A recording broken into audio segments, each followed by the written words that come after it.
Hi. Thank you guys. Oh God. Oh my God. I only have 7 minutes, so I got to tell this story very quickly. But one time I was in San Francisco, and it was one of those like school visits where 4 people knew who I was. It was like 2008, and like 850 people didn't know who I was, but the 4 people who did know who I was were so excited, and they all had on like handmade T-shirts, Nerd Fighter T-shirts, but there were like 796 kids who were like, well, I guess I don't have to go to English class today, and so I had to like win them over, and it's super hard to win over a crowd like that, and I was so scared, but they really liked me. They were laughing at everything I said. It was so enjoyable. Everything was going perfectly. And then at the end of my incredibly like moving performance, I said, are there any questions? And like 800 hands shot up, and I was like, I am a genius. And I pointed at someone, and they said, Mr. Green, are you aware that your fly is down? And it wasn't just like, it wasn't down, it was like open. It was like, and all of my excitement and enthusiasm, it had just gotten more, and it was just a nightmare. And I walked out, and I always very subtly do this when I walk out, and this is the first time in my whole life since that day in San Francisco when I've been like, oh no!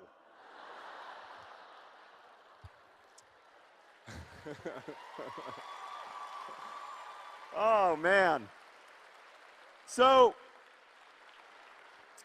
I am a great fan of like pop fiction, popular fiction, or what's sometimes called genre fiction. I like fiction that people like. I like writing it and I like reading it, and I am a great defender of it. I like romance novels, and I like The Babysitter's Club, and I like series books. And I like fantasy, and I like sci-fi, and I like mysteries, and wherever there are people saying, you know, those kinds of books are just read by teenagers, and teenagers are stupid, or those kinds of books are just read by lonely old men, and lonely old men are pathetic. Wherever those books are, those are the books for me. I try to look on Twitter to see what books people are really mad about, because I often like them. I want to defend, I guess, today popular fiction, or what's often called escapist fiction, against the criticism that there is something wrong with escapism. So I am stuck inside of this body. You likely have a similar problem. I have no way of confirming that you have the problem, but I am stuck inside of just this one body that I've had since I was a baby, and I, at least as far as I can tell, will always have until I am dead, and then I won't have it anymore, and I suspect that I will be nostalgic for it. But like, okay, so a weird thing about my body is that actually 90% of the cells in my body are not me. They are microbes. Yeah. Woo! And another weird thing about this body that I'm stuck inside of is that it has a brain, which I like process or identify as a mind, that has thoughts, that like makes thoughts all the time.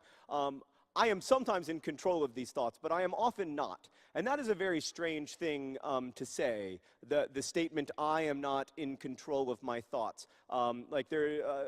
Imagine a popular pop song called I Can't Stop Thinking About You. Well, that's a very odd thing to say. Why? Why can't you stop thinking about something when you are the thinker of the thing? Like how is it that I am not in control of this thing that I call mine when it comes to my thoughts, but I'm also not in control of this thing that I call mine when it comes to my body, because my body can like fail and reject me in all kinds of ways. The more I think about what it means to be me, the more I think that it kind of just means the thing that that people associate with my prison, with like what I'm stuck inside of, you know? And I don't know about you. I also have this. This is a little personal, I apologize, but it is Mental Health Awareness Day. I also have this mental illness called obsessive compulsive disorder. That was a weird thing to cheer for. Oh, I guess you're cheering for Mental Health Awareness Day, not for my personal sickness. So, I'm like, I don't like it. And I have these obsessive thought spirals, which I think like most of us have, where we find it very difficult to like stop focusing on one topic. So for instance, if I walk away from my car and I start to think that it might not have been locked, it becomes extremely difficult for me, progressively more difficult for me not to go back to the car and lock it, and then often I will then leave the car and I will be like, but are we sure that we locked it? And then the use of the royal we, implying that inside of me there are these like warring forces that are both being identified as me, even though they kind of definitionally can't both be me at the same time. And I will go back and try to lock it again, and etc. until it is suitably locked. And like that seems crazy, I know. Well, it technically is crazy, but like the reason it seems crazy is because you are not stuck inside of the obsessive thought spiral, which you will do anything to end, even if it means having to lock your car 14 or 15 times, because the pleasure of having that obsessive thought spiral end or go away is worth whatever number of times it takes to do the thing, because you don't feel like you're in control of your thoughts. So this prison that I feel like I am inside of all of the time, only having access to this one body, only having access to this one consciousness, only having access to a brain that is wired in my particular suboptimal way as opposed to the suboptimal ways that I'm sure all of your brains are wired. It is absolutely exhausting and infuriating, and the more I let myself be stuck inside of it, the less I am able to acknowledge and celebrate the humanity of others, and the more those who are distant from me feel fundamentally other, the more the problems of people who may live far away or live in circumstances that are different from mine feel like they are quote-unquote not my problems, again, as if there is such a thing as me. So, fiction for me, stories for me, are the only way out of that. They are the only way out of this prison that I am stuck inside of.